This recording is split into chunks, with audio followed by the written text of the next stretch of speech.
Welcome to the Tech Egg. Don't get scrambled. Enjoy the video. In this video, I will explain how to get real-time data from Interactive Brokers. First, you need an active Interactive Brokers account, which can be a live trading or a paper trading account. It is important to understand that without a subscription, you will receive delayed market data, usually by about 15 minutes. Make sure your subscriber status is set to non-professional to qualify for reduced market data fees. Also, a minimum account equity of $500 is generally required to maintain subscriptions. To access real-time data, you must subscribe to market data packages. You can do this by logging into your client portal, going to Settings, and then selecting Market Data Subscriptions.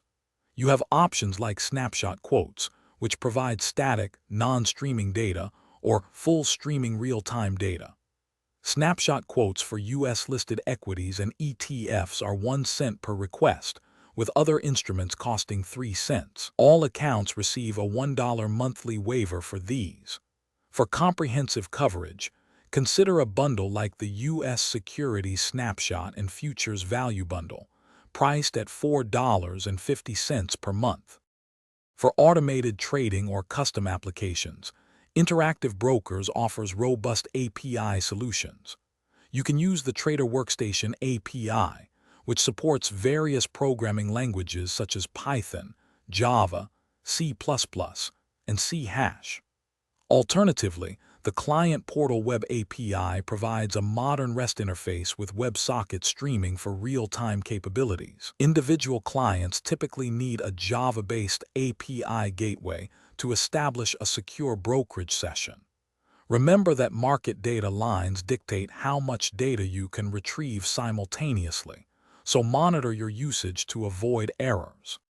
If you encounter issues with real-time data, start by verifying that Trader Workstation itself is displaying the correct information.